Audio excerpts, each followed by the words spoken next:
Hello, àkàsán gbogbo àwa ọmọ Yorùbá nílé nítoko. It is too late to give up. It is very too late to give up. There is time for everything. Àsìkò ní gbogbo nǹkan. Ṣé ti gbọ́? Àsìkò ní gbogbo nǹkan. Àsìkò tí inú máa ń bàjẹ́ ó wà. Àsìkò tí èèyàn lè paralyze, báwo náà yín máa ń sọ paralyze, ó wà. Ṣùgbọ́n àsìkò nísinsìnyí ni pé kí a dìde, àwa ọmọ Yorùbá. À ń láti dìde padà.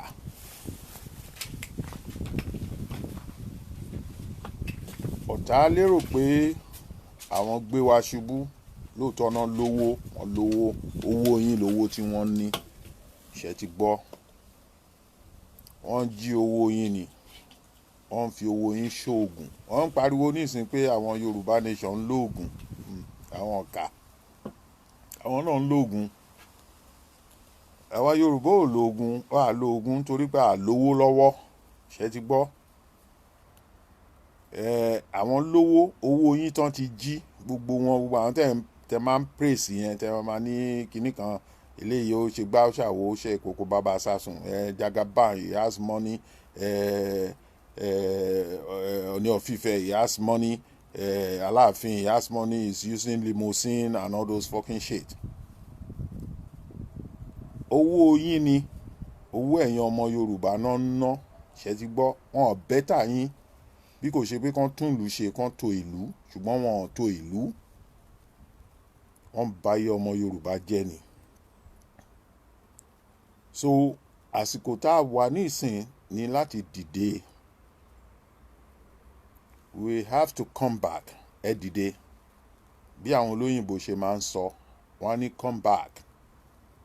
Ṣé ti yé yín? And stand for the Yoruba people. Stand for the Yoruba people.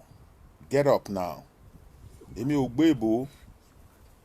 Get up now. Ẹ dìde ló ń jẹ́ bẹ́ẹ̀. Ẹ dìde láti jà fún ẹ̀tọ́ yín. Àwa ọmọ Yorùbá a ní ìdí láti dìde. Ẹ̀tọ́ wa ni. A gbọ́dọ̀ jẹ́ kí èèyàn kan dẹ́rù bà wá. Wọ́n bá ń sọ fún yín, wọ́n á máa sọ fún yín. Wọ́n ní Yorùbá ò dáa. Yorùbá ò dáa. Wọ́n ṣe é jà fún. Irọ́ náà ń pa. Ẹ̀rù ló ń jẹ́ bẹ́ẹ̀. Ara àwọn ète ogun ni. Ète ogun táwọn agbésùnmọ̀mí, àwọn olè, àwọn foiders, àwọn politicians Nàìjíríà, àwọn politicians lu ẹrú. Ète tán máa ń lò nìyẹn. Ẹrú ni. Tán bá sọ fún yín nísìnyí pé ẹni yìí ò dáa, ẹ̀rù máa bà yín. Tán lẹ́ni yìí ń pààyàn. Ṣé ti ń rí gbogbo oríṣiríṣi irọ́ tó ń pa káàkiri? Gbogbo nǹkan tó wà nílẹ̀ yìí is not only about Sunday Igboho Oòṣà, Dr. Igboho Oòṣà. It's not only about him. Òun náà ti sọ fún yín pé kò ń ṣe òun nìkan torí tòun. Ẹ dẹ̀ mọ̀ pé ó lówó, òótọ́, ó struggle, ó ṣe every good things, ó dẹ̀ ran àwọn èèyàn lọ́wọ́. Àwọn agbésùnmọ̀mí tẹ̀ ń wo yìí wọ́n rí yẹn nítorí wọn ò fẹ́ kó dáa fún yín. Àwọn ò mọ̀ pé bí ń pọ̀ ọmọ ẹnì kọ̀ọ̀kan. Àwọn náà wọ́n ń play politics ni. Tán bá pa yín tán tí Fúlàní tó jí yín gbé lónìí, tán bá pa yín tó jẹ́ ní tí wọ́n mọ̀ tàbí pé wọ́n lẹ́nìkan kàwé bí irú Dr. Aborode, Ọlọ́run kó fọ̀run kẹ́, kò ṣẹ̀ṣẹ̀ kankan, wọ́n kò pàdánù ni. And many other people. Àwọn ọmọ kéékèèké tí ò tiẹ̀ tí mọ̀ nǹkan kan, òun lè rí ní last video ta show ẹ̀ rí dáadáa nítorí pé Facebook disturb ẹ̀. Lẹ́ẹ̀ fi rí dáadáa torí wọn ò fẹ́ káwọn èèyàn rí. Àwọn èèyàn dẹ̀ gbọ́dọ̀ rí nǹkan bẹ́ẹ̀ yẹn. Òun lè fi máa mọ̀ pé à ń láti jà fún ẹ̀tọ́ wa. nígbà tí wọ́n bá jí èèyàn gbé tí wọ́n kó lọ sí káàmpù ibì kan wọ́n máa bá ayé wọn jẹ́ pátápátá. Gbogbo àwọn pípù tẹ́ rí tó ń dúnbú níjọ́ yẹn wọ́n ti kọ́kọ́ bà ayé wọn jẹ́, wọ́n ti pẹ́ ní camp. Òótọ́ là ń sọ fún yín, àwọn ò wá síbí pé ká máa sọ̀rọ̀ lórí Facebook ká máa sọ all those nonsense. We don't have time for that. Tàbí láti máa jẹ́ kẹ́rù bá àwọn èèyàn, àwọn ò fẹ́ yẹn. Ète ogun ni pé ká dẹ́rù bàyàn àti sọ́rí, yes, ète ogun ni ọkàn máa dẹ́rù bàyín. Ẹ rí bá àwọn Fúlàní ṣe ń wọlé wá lọ́sàn-án lóru tó ń pa yín nípakúpa, tó ń pa Yorùbá, tó ń pa Benue, tó ń pa everybody. But eléyìí tó kan èmi Olúgbadé Àdìsá ọmọ Babájídé ó ní wípé ọmọ Yorùbá, èmi ò ń ṣe Ìgbò, mo lè jà fún Ìgbò pé wọ́n fìyà jẹ wọ́n, but Ìgbò ń láti jà fún rárá tiẹ̀, ṣe ti gbọ́. Bẹ́ẹ̀ ló ṣe wà fún gbogbo àwọn tí wọ́n ń jà fún ilẹ̀ Yorùbá. Ṣùgbọ́n ẹ má jẹ́ kéèyàn tàn yín pé Ìgbò náà ló ń jà fún, àjà fún Ìgbò, à ń jà fún Yorùbá ni o, yes. Torí wọ́n ní tí iná bá ń jó ọmọ ẹni tó ń jó ẹni, tara ẹni làákọ́ ṣe kí ni làákọ́ máa gbọ̀n. Òwe tó dáa ni, kò ń ṣòwe àbùkù. Àkọ́gbọ́n tara ẹni ká lè sáré gbọ́n ti ọmọ, ṣẹ́ mọ̀ bó ṣe rí gan nìyẹn. So àwọn olóṣèlú yín yẹn tẹ́ ń pariwo yẹn, àwọn yẹn ò ń gbọ́n iná ọmọ rásán, wọn tiẹ̀ ní èrò yẹn lọ́kàn. Káwọn ti gbọ́n tara wọn ni wọ́n á tún bẹ́ dànù. Wọ́n ní à ń lóògùn, àwa Yorùbá nation ń lóògùn. Àwọn ọlọ́pàá yín èwo ni olóògùn nu wọn? Tọ́ máa ń gba owó lọ́wọ́ yín, tọ́ máa ń gba bribe, tọ́ ń gba everything, èwo ni ò kí ń lóògùn? Yorùbá gan, ọlọ́pàá Yorùbá tún mú ọlọ́pàá Ìgbò àti Fúlàní á tún mú lọ sọ́dọ̀ babaláwo nílẹ̀ Yorùbá. Ó ti wà tipẹ́ náà. Wọ́n á tún ṣògùn fún wọn tó rántí gbowó lọ́wọ́ ẹ̀yin èèyàn. Owó yín yẹn náà máa fi ṣe òògùn, ṣe ti gbọ́. Ẹ má jẹ́ kán máa tàn yín o, ẹjọ́ ń torọ̀ Ọlọ́run, òótọ́ ni mò ń sọ. Tèmi lèmi ń ṣe nísìn. Tó bá wù anybody kó ní rọ́là ń pa, èmi ò ń ṣe olóṣèlú, mi ò dẹ̀ ń ṣe Christian, mi ò ń ṣe Muslim. Ìṣẹ̀ṣe ilẹ̀ Yorùbá òun lèmi believe, nítorí pé ìṣẹ̀ṣe yẹn ó gbà yí pé o ò gbọ́dọ̀ yan ọmọlàkejì ẹ jẹ. Ṣùgbọ́n nínú gbogbo belief wà lóríṣiríṣi. Àwọn èèyàn máa ń lo belief láti fi báyé àwọn èèyàn kan jẹ́ káwọn lè rí nǹkan kan jẹ. Òun náà máa ń sọ pé wọ́n ní orí ẹsẹ̀ wèrè òbú, òwe burúkú ni, ṣe ti gbọ́. So àwọn ń ṣe wèrè, ẹsẹ̀ wèrè ni àwọn politician yín ń bù. Ẹ wá gbọ́dọ̀ jẹ́ kí wọ́n sọ yín dolófò títí ayérayé. Yorùbá people ó ní nǹkan tí àwa ń sọ̀rọ̀ nípa ẹ̀. Sunday Igboho náà wà nù Yorùbá people, toró náà jà fún ilẹ̀ Yorùbá. Ó fi gbogbo nǹkan tó ní, ó fi ilẹ̀, ó jà fún. Ṣé ti gbọ́? Sunday is not fighting for himself. But ọ̀rọ̀ tí a ní nísìn Yorùbá nation ó ju ẹnìkan ṣoṣo lọ. A ti ń sọ tipẹ́, àfi ṣe àtàmọ́tàmọ́, àfi ṣe ìbàjẹ́. So Yorùbá nation is bigger than one person. Ẹ̀yin tẹ́ ẹ gbọ́ ìbò ẹ lè gbọ́ eléyìí tí mo ń sọ yìí. Yorùbá nation is bigger than one person. Ṣó ti yé wa? It is too late now to give up. Ẹ wo gbogbo àwọn ènìyàn tó ń jáde fún rally. Wọ́n ní kò ní ṣe ṣe, kò ní ṣe ṣe. Ẹ wo gbogbo àwọn ènìyàn ní ọmọ Yorùbá tó jáde fún rally nílẹ̀ Yorùbá, ní east ilẹ̀ Yorùbá, ní south ilẹ̀ Yorùbá, ní west ilẹ̀ Yorùbá, ní north ilẹ̀ Yorùbá. Gbogbo nǹkan tá a achieve nìyẹn. Hope ẹ mọ nǹkan tó ń pè ní hope, ìrètí ló jẹ́ kí gbogbo àwọn èèyàn yẹn jáde. Ṣé àwọn èèyàn wa nísìn nígbà tó ń tàn yín tó ń sọ pé Yorùbá ò ṣe jà fún, Yorùbá ò ṣe jà fún, wọ́n ń kó rẹ̀wẹ̀sì ọkàn bá yín ni, wọ́n ń dà yín láàmú ni. Àwọn ẹlòmíì gan tó ń jà fún wa tọ́n bá ti sọ èdè yẹn fún wọn báyìí ó máa wọ̀ wọ́n lórí ni wọ́n á give up nítorí pé wọ́n gbàgbé pé there is a time for sadness or to be paralyzed. But the time now, again, I repeat that, the time now is to get up, come back and stand for Yoruba nation. Yoruba people is Yoruba nation. Please don't call to this phone now. Please, I beg you. Mo bẹ̀ yín nítorí Ọlọ́run Lédùmarè, don't call. Not to disturb something, please. Thank you so much. So, ó ti léètì, ó ti pẹ́ jù, ẹ wo gbogbo n tí ọmọ Yorùbá ṣe, ó fi hàn yí pé àwa ọmọ Yorùbá ń fẹ́ òmìnira, a fẹ́ kúrò ní oko ẹrú, ṣó ti yé yín? A fẹ́ kúrò ní oko ẹrú, òun ló fà á tí gbogbo èèyàn fi ń jáde síta.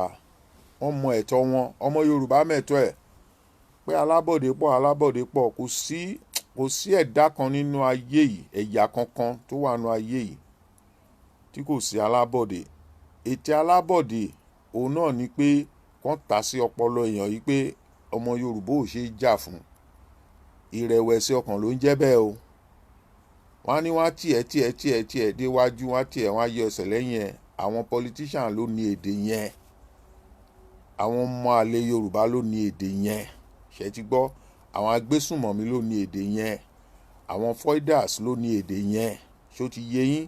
Àwọn apànìyàn ló ní èdè yẹn, àwọn tó ń ba ayé ọmọ ọlọ́mọ jẹ́ tí wọ́n kọ̀ kí ayé ọmọ everyone kó tiẹ̀ bàjẹ́, kí táwọn ṣáà ti da tí wọn náà ò sì ní da.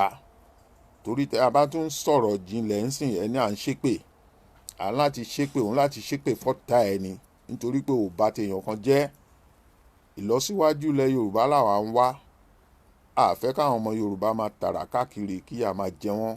Àwa lọ́lọ́run kọ́kọ́ dá sáyé, àwa gangan ni wọ́n ń pè ní ọmọ Ísírẹ́lì, ṣó ti yé yín? Kò ń ṣe tọrọ ẹ̀sìn, àwa ni àkọ́dá Elédùmarè, àkọ́kọ́ dá Elédùmarè, ọmọ Yorùbá ni, ṣé ti gbọ́? Wọ́n lè máa sọ ìtàn oríṣiríṣi fún yín, ìwọ tó bá ti gbà wọ́n gbọ́ problem tiẹ̀ nìyẹn, ṣùgbọ́n má ta ọmọ Yorùbá sí oko ẹrú. Tó bá jọba tó tọ́ ọmọ Yorùbá sóko ẹrú, àwa ò gbà. Tiwa làwa ń sọ, àwa ò gbà kéèyàn kankan tà wá sóko ẹrú. You are the Yoruba people. Ọmọ Yorùbá ní gbogbo ẹ̀yin tí ẹ̀ ń jáde tẹ́ ń ṣètò. Kí ló dé tẹ́ fẹ́ sá? Kí ló dé tẹ́ fẹ́ máa bẹ̀rù? Kí ló ń bà yín lẹ́rù? Kí lẹ̀ ń lù sílẹ̀ everyday? Amúrọ̀bà ń pa yín mọ́lé, amúrọ̀bà ń rèpù ìyàwó yín, amúrọ̀bà ń kan, wọ́n tún máa instigate so many people. Tán bá ṣàlójú títì tí wọ́n á sọ pé kí wọ́n ti ń pè wọ́n, wọ́n náà ọ̀daràn ni wọ́n, suspected ọ̀daràn ni wọ́n, á lọ tì wọ́n mọ́lé nítorí pé wọ́n fẹ́ gbowó lọ́wọ́ wọn. Wọ́n á tún wá kó wọn mọ́ àwọn olè, àwọn jàgùdà. Wọ́n á brainwash wọn pé tó bá ti jáde o, olè ní kó máa lọ jà, torí ò jalè nísìn wọ́n wá tì ẹ́ mọ́lé. So iṣẹ́ Nàìjíríà nìyẹn. Ìlú ẹrú ni Nàìjíríà. Nigeria, it was created to be a slavery entity. Gbogbo yín lẹ gbọ́ òyìnbó yẹn. Àwọn ìyá mi lóko wọn gbọ́ nǹkan tí mo sọ nísìn. ń wàá sọ ní èdè Yorùbá. Ẹ̀yin ìyá mi lóko, ẹ̀yin ìyá ológì, ẹ̀yin ìyá eléwédú, ẹ̀yin bàbá mi olóko, ẹ̀yin bàbá mi eléwédú, wọ́n ń tàn yín ni o. Tọ́n bá ti ń sọ fún yín pé ọmọ Yorùbá ò ṣe é jà fún, pé wọ́n á tiẹ̀ títí débì kan, wọ́n á padà lẹ́yìn ẹ̀, kò rí bẹ́ẹ̀ o. Tí ẹ bá fẹ́ bayé ọmọ Yorùbá jẹ́, àwọn èèyàn burúkú tó ń sọ̀rọ̀ yìí, tí wọn bá fẹ́ bayé ọmọ Yorùbá jẹ́, wọ́n á rí hope lórí millions of people ló ń jáde fún rally. Ó ju thousands lọ, ṣé ti gbọ́? Ó ju thousands lọ, thousands ó jù lọ, ó wọ millions of people.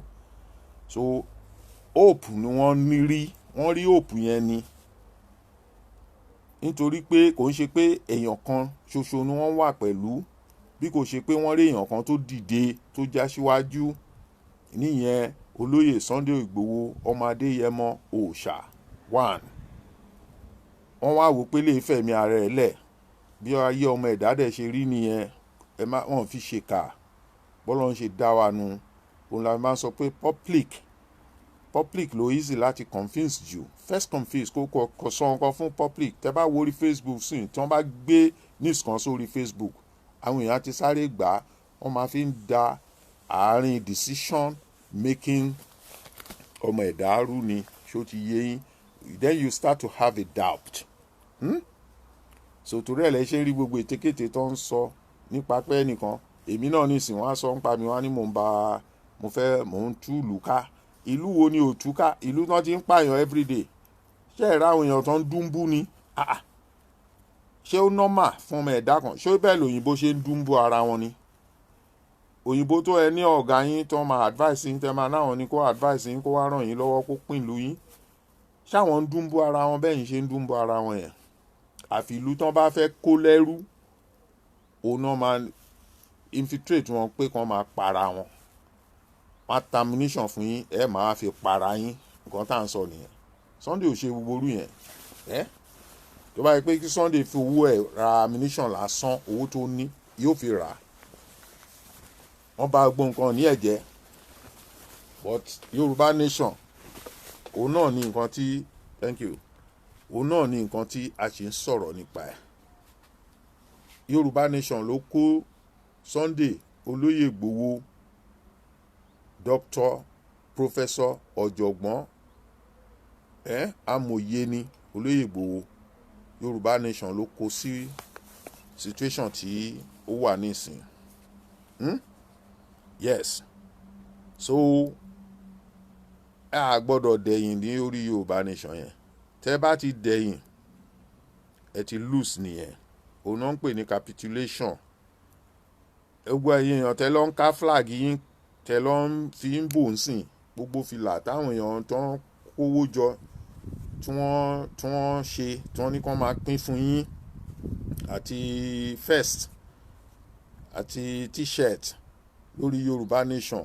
Àwọn individual different kind of people ló ṣe gbogbo ètò yẹn. Bó tilẹ̀ jẹ́ pé agbésùmọ̀mí pọ̀, still wọ́n ṣe káàkiri láti ilé. Àwọn èèyàn gan dáwó láàrin ara wọn, wọ́n fi ṣe gbogbo ètò yìí nítorí pé wọ́n ń fẹ́ kí ni, wọ́n rí hope wípé àwọn fẹ́ bọ́ kúrò lóko ẹrú, torí ẹ̀ náà ṣe ṣe. Kò ń ṣe torí àwọn ìjọba tó ń gbébọn, wọ́n ti ń pínbọn káàkiri nísìn. Àwọn tó ń pariwo pé wọ́n bá bọn lé Sunday, olórí burúkú ni wọ́n ti ń pín ìbọn káàkiri fún àwọn OPC. Ṣó ti yé yín? Òótọ́ là ń sọ fún yín. Àwọn OPC tó ń tàn yín yẹn, wọ́n ti ń pínbọn káàkiri fún wọn. Kò ń ṣe OPC nìkan, àwọn ẹgbẹ́ míì tán dẹ́ oríṣiríṣi ẹgbẹ́ lẹ̀ káàkiri, wọ́n ti ń pínbọn fún wọn pé kán fi máa pa àwọn èèyàn. Ṣó ti yé yín?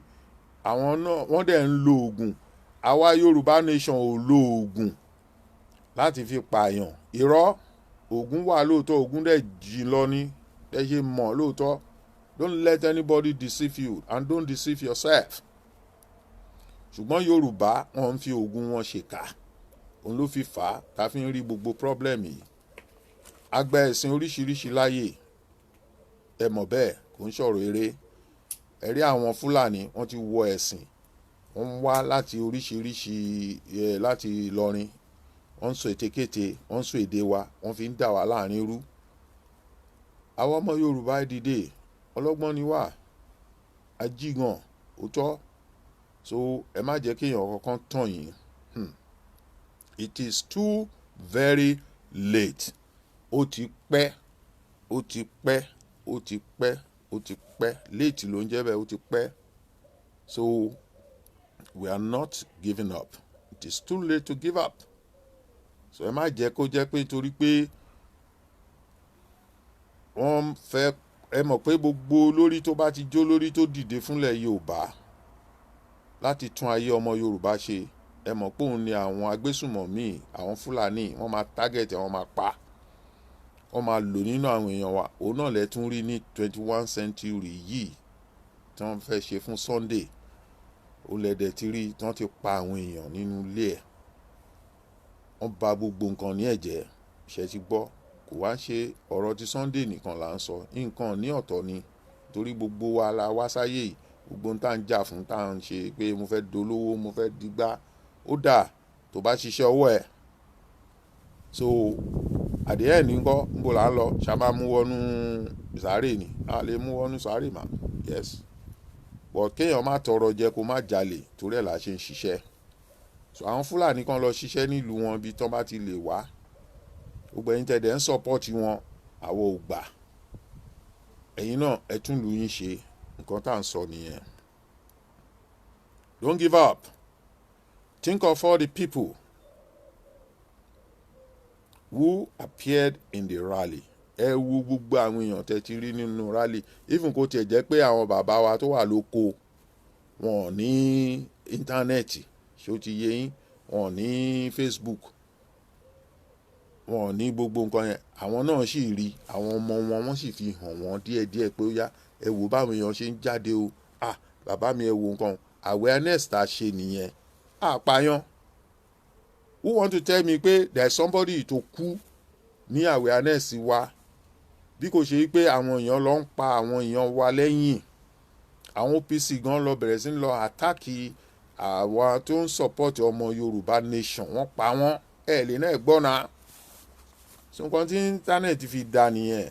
So kò sí pé newspaper òṣì kan máa censor the authentic information, nǹkan tó ń ṣẹlẹ̀ kò sí. So that's the only way. Àǹkẹ́yìn ọmọ Yorùbá ẹ má máa bá wọn lo Facebook as fracas, kẹ́kọ̀ọ́ máa fi sọ̀sọ́ kù sọ nítorí nǹkan tẹ́ fẹ́ jẹ́. Tí ò bá níṣẹ́ kó lọ sí school, ò bá dàgbà ó sì lè lọ sí school kó lọ kọ́ nǹkan. Most especially àwọn èèyàn wa tó wà nílùú òyìnbó, kò sí age in education nílùú òyìnbó. Even Africa, many people more, we have a lot of people tó ti dàgbà tó tún padà sí school, secondary school, yes, we have experienced that. So kò sí tìjú ń bẹ̀. Think of all those people. Ẹ ronú nípa gbogbo àwọn èèyàn tó jáde ní gbogbo rally wa. Rally yóò ń ṣe ẹyọ kan, torí ẹ̀ náà ṣe fẹ́ pa everybody. So ẹ má jẹ́ kán kó ìbẹ̀rù. Ìbẹ̀rù ni ogun. Ìbẹ̀rù ni ogun. Ìbẹ̀rù ni gbogbo nǹkan tẹ́ ẹ̀ rí sìn. Àpáyán, àbẹ̀yàn ọjà, ṣùgbọ́n ẹ̀tọ́ wa yẹn a gbọ́dọ̀ gbà, a gbọ́dọ̀ give up. Ṣé ti gbọ́? Ẹ ronú nípa gbogbo àwọn ènìyàn yẹn tó jáde ní rallies. Ẹ wo ojú wọn, ẹ rí hope. Nǹkan tí olóyè Ìgbòho rí tún nìyẹn, tó fi ní pé sẹ́, there is no going back. That's what he said. There is no going back. So a lot of people ló ti wà nínú agitation yìí for long. So kò ń ṣàwọn lẹ fẹ́ dojú tì o, ẹ̀yin ni kẹ́ má dojú tì ra yín.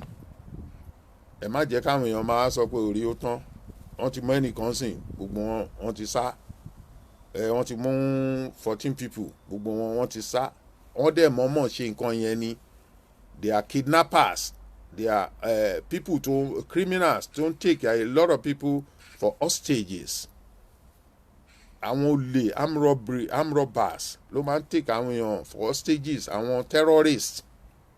Yes, láti lè force èèyàn kẹ́ subjugate ara yín sí oko ẹrú further. So they are not people to be reckoned with. You have to understand that. See the hope in their eyes. They want freedom. They want freedom. They don't destroy what? Ẹ má báyé gbogbo the level of what we have reached. Don't destroy that, please. Ẹ má báyé gbogbo nǹkan tí a ti rìn dé, tá a ti ṣe, tó lóyè Ìgbòho náà ṣe, and many other people tẹ́tẹ̀ mọ orúkọ wọn. Nítorí pé ìyà ò jẹ gbogbo àwọn èèyàn tá à ń sọ ẹ̀. Wọ́n fẹ́ kí ayé ọmọ Yorùbá tòrò kó sùn wọ́n ni. Torí àti dákẹ́ àti sùn. So ẹ má jẹ́ kán dẹ́rùbà nǹkan tó wá sọ yín sínú oorun yẹn náà nínú ìbànújẹ́. Don't let them destroy the level what we have reached. If we stand together, then we are coming back, right? We have to stand together, then we are coming back. Shetigbo, don't let everything go away from the Yoruba nation. Our coming back means we are winning. The situation, the present situation right now, it is a winning sign. Ẹ má jẹ́ kán dẹ́rù bà yín. Lóòótọ́ àwọn ọmọ Yorùbá ń pààyàn. Ọ̀tẹ̀ tó bá ti pa ẹ́, tó fẹ́ pa ẹ́, tó yìnbọn fún ẹ, òun láti try gbogbo effort ẹ is a self-defense because criminal làwọn people. Nigeria won't ṣe Nigeria. Yoruba nation is not Nigeria. Yes. Ó wà nínú history. We can get the Yoruba nation with your coming back. Don't let every struggles of Sunday Igboho and your own struggles, don't let it be in vain. We love you. Yoruba nation, up Yoruba nation, up Oduduwa sovereignty, up Yoruba people, up every one of us. Gbogbo ẹni tó support nǹkan rere pé kí Yorùbá kó kúrò nínú oko ẹrú. Ire ni o. Ire lójú owó ń rí. Ire lójú wa máa rí. Ṣé ti gbọ́? Kenny, good afternoon. Thank you so much. We love you. Yoruba people, we love you. The whole world love you. They have seen what you have achieved, honestly speaking. So don't give it up. Keep it on. Raise up our flag. Let's see our flag everywhere again. Not that you take your flag away from internet. Anywhere you are, put on your flag. We are the people. The majority of Yoruba people are the people. It's not just one police fucking idiot who they pay 150 million naira to destroy his own people. No, and start to kill people anyhow. Don't give that chance any further. Thank you so much. God bless you. Oòduà á gbè wá o, kò ní gbọ̀dàlẹ̀. Up Yoruba nation. Yes, thank you.